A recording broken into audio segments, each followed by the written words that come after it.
So really excited today. Have Caley Alyssa with me. Really great person that you're going to love to hear what she has to say. Really, the thing that we want to cover today is really around Caley's mission. So if you go to our website, it's about love, and that's a really important thing. And I'm going to have her kick into her background, more details about her, and then we're going to go deeper into this topic. So Caley, let everyone know more about you. Thank you. Yes, my name is Caley, and I've been a yoga teacher now for a little over 10 years. And I transitioned from working in finance to working in yoga. And I kind of never thought that yoga was what my final destination was. It was just something I ended up doing and was kind of a filler for me until I figured out my next thing. And I just never figured out my next thing because it happened to be so amazing. And as I have, gone through my own practice and as I've learned other methods and trained in other ways, I just quickly came to realize that I was missing a piece. And not necessarily I was missing a piece, but I was focusing on more the physical practice than I was the other side of things. And once I started to get into more of like the emotional practice and the meditative practice, and and that's not necessarily yoga. It was a million other modalities and experiences in my life at the time, but I quickly found that I had a pretty big insecurity and I had a pretty big void of self-love in my practice and in my life. And so once I started to focus on that area, everything started to just explode and excel for me in my career. And so having experienced such a profound expansion from just specifically focusing on learning how to love myself, it's now something that I'm sharing with other people. That's so great. And that's also something that's amazing too, because you went on this journey and then you found something and then you stuck with it. That's a cool thing, because I think sometimes people are like, no, this isn't it, and keep moving around, and they might have missed what was right in front of them. So it's really cool. So I was going to say, in terms of kind of like your practice, so how do you start your day? Well, this morning I woke up and did a 20-minute HIIT workout. Oh, so you really woke up. Yeah, I do a lot of different stuff, but yeah, this morning was a HIIT workout. I have a yoga program on Beachbody, so I have access to all their content, and so I do a lot of their little Insanity Max workouts and stuff like that. So mostly I wake up and I work out. I try to first thing, and then I make a morning matcha. Ooh, there we go. Which I have here. But it's like a super matcha. I put like mushrooms and herbs and all this other stuff in there, and butter, lots of ghee. Love some butter in my drinks. I feel you. Yep. Yeah. And now I'm just here at my home working. I'm working on launching a mentorship program in the new year, a small collective for about 6 months. I'm going to take on 10 women or men. I'm open to that as well. But and so I'm working on sussing out that program, what it's going to look like, and so that I can launch that in the next week or so. Nice. And then I'm meeting with a client this afternoon and doing some self-care stuff later today as well. So kind of every day's a little bit different depending on, what I've got going on.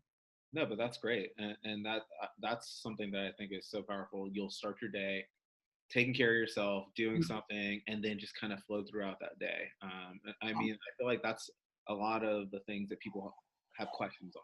How do I start my day? What should I do for myself? So seems like you're really good at exercising self-care and kind of reading into kind of what's going on around you. So could you go into deeper? How do you get these skills to be able to do that and read these things, so people can kind of have some tips or strategies to do that for themselves? Yeah. Well, I have a confession to make. I generally meditate every morning, but this morning I haven't yet. So that's one thing. But you did this interview with me. That's why. There you go. Yeah. I'll do it after. But yeah, so self-care for me has been a huge part of that is meditation. I did my first Vipassana sit 3 years ago, which is a silent meditation, a 10-day silent meditation. And it kicked my ass. And it was one of the most challenging things I've done in my life, but also one of the most gratifying things I've done in my life. And since then, I did a mentorship with my meditation teacher in New York, Johnny Pollard, he founded One Giant Mind, which is an incredible free meditation app, and everyone should download it and use it. And I've also done his teacher training on how to be a meditation teacher. And then I've done other things as well. I did a Yoga Nidra teacher training, so I'm now teaching Yoga Nidra. But basically, in a nutshell, I'm super passionate about meditation and how that's transformed my life. And that's been a huge self-care practice for me, learning how to shift my perspective from having to meditate to getting to meditate and being excited to sit my butt on a cushion and be quiet for 20 minutes. So that's a huge part. I mean, the physicality, yes. Like I definitely have to take care of my body. I work out every day. I eat super clean. Those are two of my tried and true self-care practices that never change. Meditation is my third. And that's something that I've gotten more and more consistent with throughout the last 3 years, I would say. And then I think practicing what I preach and being able to preach. So in other words, as a teacher and as a mentor, I get to try all these shoes on and see what works and fits for me. And then I get to share that information with other people. And when I get to share it, when I get to mentor and teach, it settles into me in a deeper way and becomes more true to me in a deeper way. So that's a really important piece for me, is being able to give back and to help other people with the knowledge that I've learned. That's really cool, because I definitely think that, like, it's nice that you're going through and saying, this works, here's how I practice this, and then being able to teach someone. That is so powerful, to give someone the tools so then they can, like, live that same way, because there's so many people out there that are looking to make that transition but just don't know where to start. So that's really good. And in terms of, like, I know you said we're in finance, so if you wouldn't mind, like, tell me about, like, your younger self. Would there be any advice you'd give your younger self? Obviously, maybe to go directly to this, but, like, your younger self that you would say? You know, I wouldn't have changed anything, because now I get to blend my background in finance with my career in wellness and yoga. And that's something that not a lot of people have, and not a lot of people in the wellness community understand, is money and finance. So while I hated my time in private banking and I pulled my hair out and it was just like such a challenge for me, it's also amazing because I gained awesome knowledge there. And it was really helpful in order to get myself squared away financially. So I'm now able to, help others with that. So honestly, for younger Caley, I wouldn't tell her a thing. I don't want to change my path in any way. I think it's been brutal and beautiful, and I am who I am because of it. That's so great. No, and that's really true. I do think having those skills will literally carry you for a lifetime. And then also too, not a lot of people in general, the general public, have that. No, but that's really cool. So in terms of kind of like going into your mentorship program, would you want to touch on that a little bit more? I'd love to hear more of what you're going to be working on. Yeah, so this has happened organically. I've had women begin to approach me since last year asking if I would mentor them, and I have never done that before. And so I sat down with one of them and asked her, what do you need? What do you foresee me being able to help you with? And as she was talking and listing all the things she needed help with, in my head, I was checking all the boxes, like, I can do that, I can do that, I can do that. And so I created this very janky mentorship program with her. And still to this day, I'm working with her now. And I've acquired other women that have come to me and asked me for help. And so now I have all of these women out here all over the place, and I want to aggregate it. So what I'm working on is, instead of doing these one-on-one, whenever they start kind of sessions, I want to launch every 6 months a small group mentorship program. So they'd still get the individual attention from me, but they'd also as well additionally get this benefit of having a small group of women that's kind of going through similar experiences, that they could use as, just support or networking or whatever it might be. So I'm working on creative that small collective and an application process for that, because I can't take on more than 8 to 10 women is a lot. So yeah, that's what I'm going to be launching for the new year. That's great. And then is there more information on your website, or where can people? There will be in the next probably week, I'd say. There'll be information up there.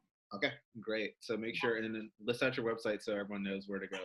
My website is just my name. It's CaleyAlyssa.com. Perfect. Make sure you guys go and visit that, because that's really powerful. I think mentorship programs are where we need to kind of go with a lot of things in the world, because there's so many people that if they had like-minded individuals around them, they had someone to lead them and guide them and really have that connective tissue. Sometimes people don't have a community. So Yeah. that's cool that you're creating a community and bringing people together. So big ups to that. I really like that. Thank you. And then in terms of just kind of like mindfulness, so I know you touched on that, but what does mindfulness really mean to you? If you'd have to kind of like define that a little bit, because I know that's like your third kind of strategy and tip to kind of take care of yourself, but what is mindfulness? Go a little deeper on that, maybe. Well, like in yoga, the practice of yoga is meant to build awareness and mindfulness, right? So you can practice yoga every day and still not have that experience. And, when we're doing 50 vinyasas the same way every class, 6 classes a week, we're in fact doing the opposite of that. We're actually going into autopilot mode. And so while we are practicing mindfulness, we're not actually practicing mindfulness. So for me, I think it's not a destination. It's a process, and it's an uncomfortable process. To be mindful and aware means that you have to get uncomfortable, and you have to look at the things that aren't working, and you have to take steps to change them and modify them so that they are working, or you're cutting them out of your life. And for me as a yoga teacher, I can say, instead of teaching 50 chaturanga sequences and vinyasa sequences every class, I don't teach that anymore. Now I'm making my students do other things and create new movement and approach poses from different directions that they wouldn't normally. So bringing in a lot of, functional movement and things that are much healthier for the body. And in doing so, I'm hoping to create more awareness physically for them, and then that translates mentally down the road. So that's a very visceral example of what mindfulness means. But I think if I boil it down and make it simple, it's that becoming aware and making sure that you don't avoid the uncomfortable spots. No, that's some great tips. And also too, segueing into that, I think a large thing around your mission too is powered by love, and going into that. So could you tell people more about that who maybe don't know, like how that whole center kind of developed, and the story around it, and then how you use that in your practice to help others? Yeah. So I used to be a very kind of, when I first started teaching yoga, I was in San Francisco. So I was chanting, and I really felt the love. I felt the bob. I was connected to it. And then I moved to LA, and I was going through a divorce, and it was power yoga and handstands and all this stuff, and I lost that love. And I had to do some deep digging. There's a lot of emotional experience that I was going through, and yoga was there consistently to support me in the background, which is amazing. But it was really doing work to figure out, not to figure out, but to forgive myself for a lot of things I was holding my own resentments towards myself for, guilt, shame, whatever it was. I just really was hard on myself. And so it was a path to forgiving myself and others, and acceptance, and then changing my story, not getting stuck in the same story. And that created self-love for me. And I'm just a lover. I love meeting new people. I love connecting with people. I get down deep real quick. I'm not one of the surface level pleasantries type person, I want to learn and know about you really in a deep and intimate way. And that can be scary for some people, but it's something that, I value and I cherish. And so that's how I teach. And when I bring in meditation and nidra, it allows people to get up to a deeper level. It's not just about the asana, it's about this enrichment of the practice and teaching people that there's so much more to it. And whether I'm making them do eye gazing techniques or connecting, with someone else, or connecting to themselves, I bring that into my class all the time. That's huge. And I think that's something that I think a lot of people are looking to take that step, but they don't even know where to start. I mean, are there any kind of tips and strategies that people can say, all right, it's time for me to kind of make that life change and leading with love to kind of do that for themselves and kind of look in the mirror? Any kind of strategies or anything?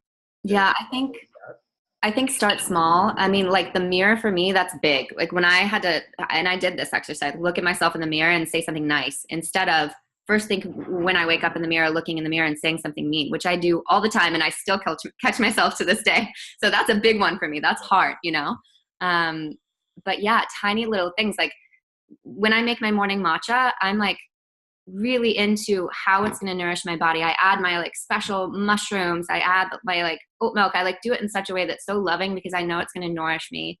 And it's something I look forward to every morning. And so it's the tiniest little step of treating myself well, of offering myself a little gift, a little love.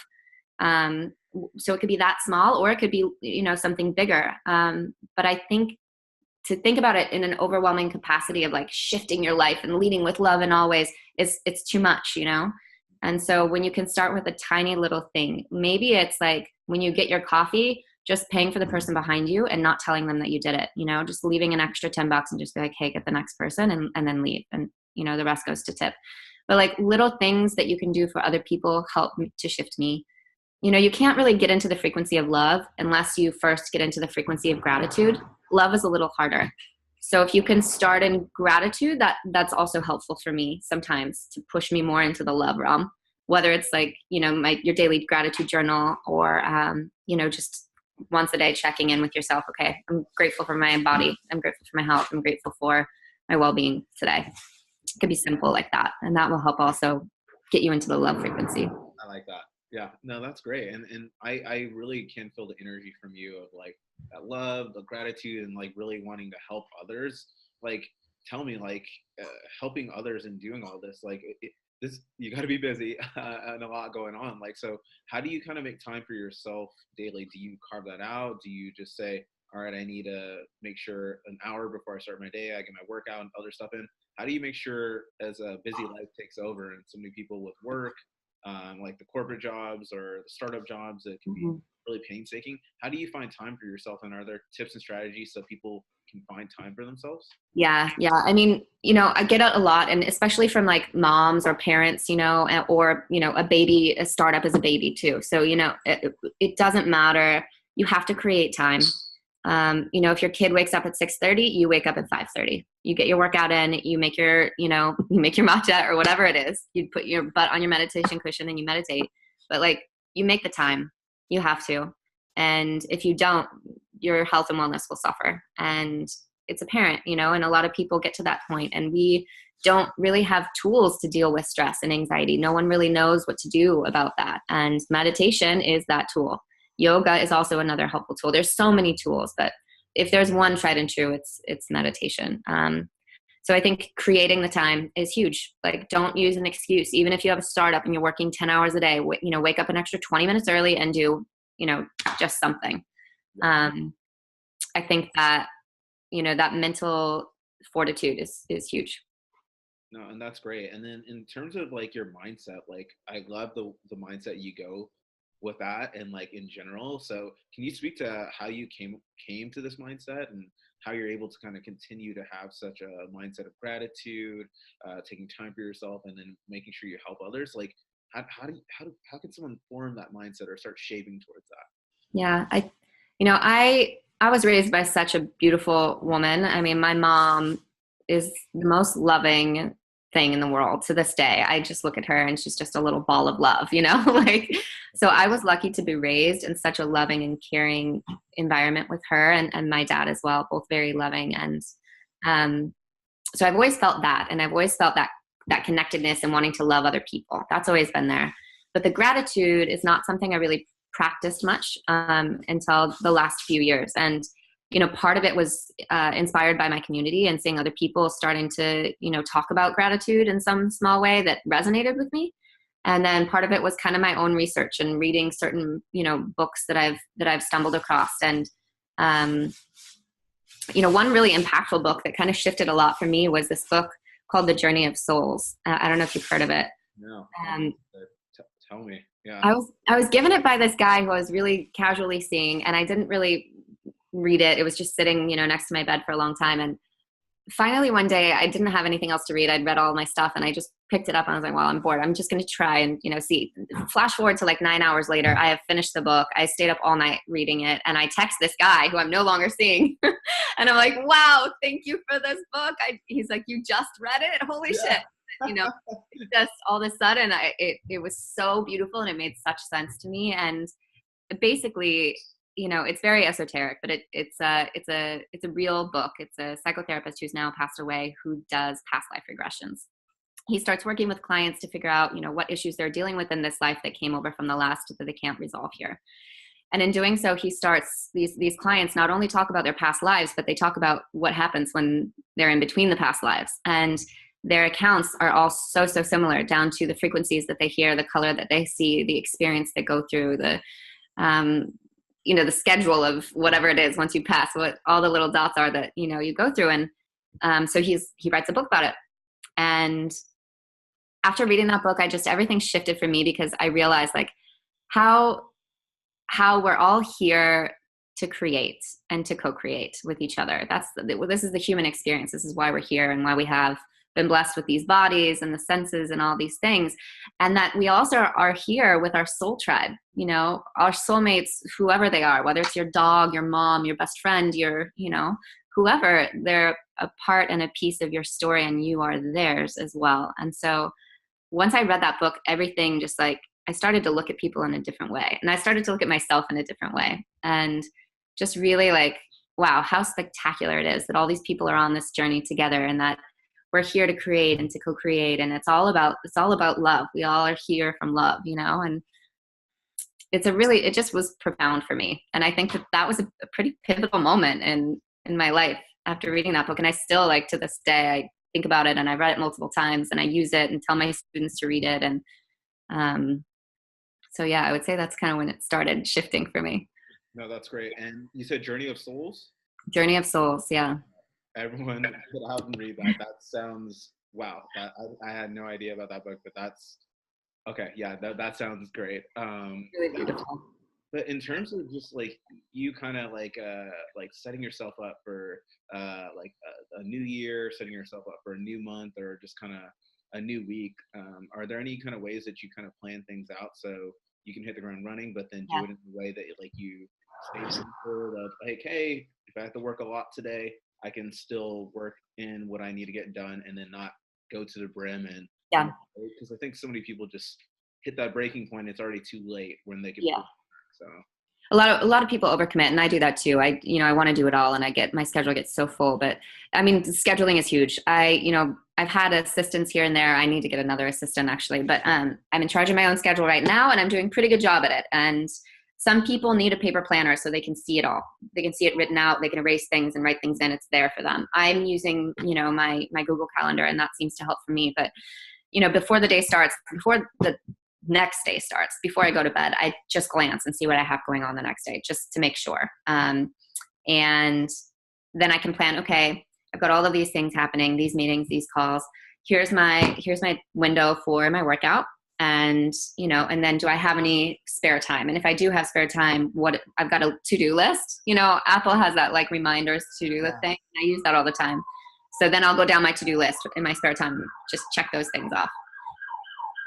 So these are, I don't know, it's not like, I don't have anything that's like revolutionary in this regard. It's like really managing your own schedule, knowing what you've got, check it the night before, make sure you know what's coming up the next day, that you're prepared for it. Or maybe you do that on Sunday for your whole week and just glance at the calendar for the week and have a general overview of what's going on. I travel so much that I'm rarely home. So when I am home, like I pack it all in, and I know that I'm very busy when I'm home. But I'm okay with that. I balance it out with working out and giving myself a lot of playtime as well. So. Great. No, and in terms of also to balance. So this is a topic that I think kind of in the coaching community and in the community in general is a very interesting thing that people are starting to relook at. So what does kind of balance mean to you? Because I think it means different things to different people. I'd love to just kind of know, what do you think balance is to you? I mean, I am a work hard, play hard type of a person. I like to have my schedule full. I don't like to have a lot of free time so I can just, fuck around. But I do value my free time. And so for me, balance is like knowing that I'm productive, knowing that I'm being productive and getting my tasks done, but also being able to, at the end of the day, go to dinner with, whoever and have a leisurely meal, enjoy it, or go get a massage or whatever. I don't know. I think it's kind of a taboo term, to be honest, balance. I think we like use it in the wellness community, like sprinkle it on top of your matcha is balance. And I think it's different for everybody. Some people want more work than play. Some people need more play than work. Some people sleep 12 hours a night and some people sleep 6 hours a night. For me, I like to have a pretty full day. And then I'm done by like 4 o'clock. I'm turned off. I'm done. I can't like function in the evening. So I know for me, my most productive time is the morning and the afternoon. And if I'm going to get anything done, it's going to be in that time. And then at the end of the day, I'm done. I'm like, that's my nights are my nights. I don't really, teach or do much in the evenings. No, but that's great though. And I think that's really kind of like where I see things going, because I think there's been this definition of balance that it's like, okay, let's all follow the same definition of balance. And it's like everyone's balance is going to be very different and Totally. for them. And if we try and put us all in the same kind of setup, it's not going to work. And I think that's the tough thing. It's so many people are like, I need to wake up early, but then I need to work like we can go into the whole thing on hustling, and I want to ask you about that too. But Yeah. Well, Tim Ferriss. Yeah. Okay, so he has a book called The Tools of Titans, and he's an awesome human, and I love everything that he does. And he talks about like the most successful people are the most imbalanced people because they're so good at one specific thing, and they know that they're good at that, and they capitalize on that. So they're actually quite imbalanced, but they're so successful. Yes. So but the one common theme between all of these titans that he's interviewed is meditation. That's the one common theme between all of them. So that's the balance. Like, okay, no matter what you're doing, no matter how successful you are, no matter how like, one piece of the pie you are here and you're not the full spectrum, that's fine as long as you're getting your meditation practice in. It's like brushing your friggin' teeth. Like, you don't want to do it, but it's good for you. It's going to help your mind. It's going to de-stress you. It's going to reduce anxiety. You're going to process shit you haven't been able to process. You'll be more functional. You'll be more like productive throughout your day with it. So sit your butt on your cushion, just like you're going to brush your teeth, So I think the balance means whatever you've got going on, offset that with meditation. That's my definition of balance, we'll say. I love that. And I also love that, like, it's like brushing your teeth. If people really thought about being mindful and taking that meditation practice, hey, got to brush my teeth, got to do my practice. If people did that, wow, we're going to have the big change in the world, because I think so many people see it as like a secondary thing that they'll put at the very end of their list, go through all these stressful things throughout their day or let their day throw them around. And they're like, oh, I have no idea what's going on. It's like, how'd you start your day? What did you do in between your day at any moment? Did you take that moment for yourself? And they won't. It's just, okay, oops. And later on, in a few months down the road, they start to feel it. And it's like, I really need to do a reset. But it's and then they snap. It's like, oh no. And there's so many things, like even just waking up and setting an intention for your day. It seems corny, but like my intention for today is to have harmonious interactions with all others and myself. It could be as simple as that. Or like my intention for today is safety, whatever that means. If you're like taking a long car ride somewhere, whatever, like just waking up, taking 10 seconds, being like, okay, here's my intention for today. As simple as that. And like, that's going to balance you out mentally because you set your intention. You're going to follow that intention. You're only going to call things in on that frequency for the day. Simple as that. Yeah, I don't know. No, and I think that the things like that, like you're dropping, I love this, like so many different things that can help people. But I think a lot of times, like people just have no idea what to do, or they kind of chase the wrong kind of rabbit to figure that out. So that's a really great thing to kind of get people going. A simple intention of what your days you want for your day and following through on it. Hey, like I want to make sure this happens. Let me just set that up. But in terms of just kind of like any other programs you're teaching, retreats, I'd love for people to just kind of get to find out more about you.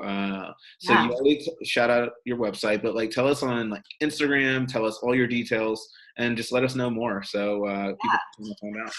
Well, I have a retreat coming up in 2019. It's going to be in Sayulita in October. That's not launched yet, but it'll be announced quite soon. So I'm excited about that. And then I also have a lot of digital content. I've launched a meditation program called Brain Food on Aloe Moves.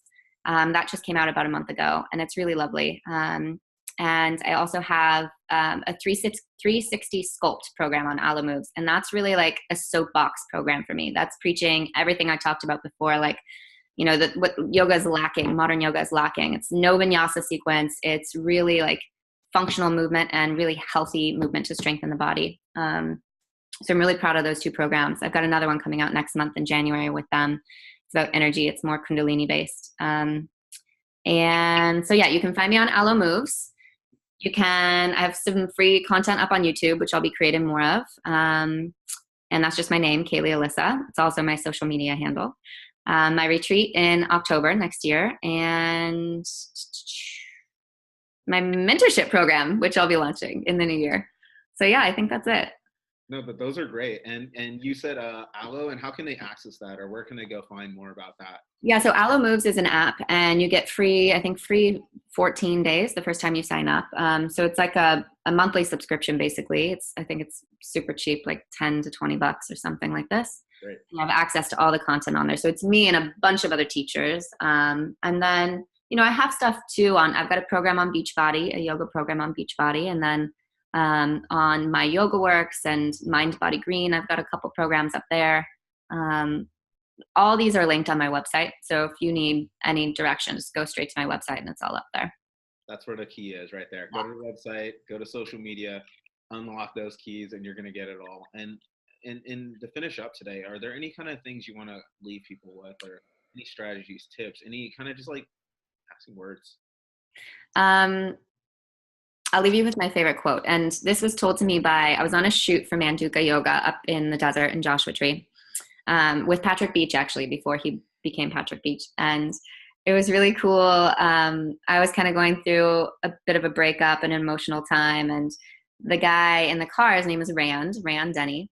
He was asking me these questions about my relationship and myself. And he asked me 2 questions that stuck with me and to this day are just vastly profound when I think about them and I use them.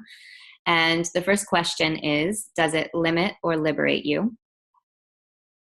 And then the second question is, does it raise or reduce your energy? And so those 2 questions have been like just profound for me. And I just share them however I can and whenever I can. So I hope that they're profound for others and help them too. Those are some powerful questions. And so how would you answer those at that time versus now, or in general? Like, do you kind of use those questions all the time? So it's the same as like your emotional guidance system. Like if you're in a situation where you're not feeling good, where you have that like stomach, just yuckiness, that's your energy's reduced. It's limiting. So it's your emotional guidance system is telling you something, but also you could just ask yourself those questions. Is this raising or reducing my energy? Is this, they're so simple, but so profound. Yeah, I don't know. I use them all the time. But that's great. So everyone write down those questions, rewind, write it down, check in with yourself, and really go through and see all the great tips and strategies that Caley has said today. It's really going to help you, but I really appreciate the time. This has been amazing. And everyone rewatch this several times. Thank you.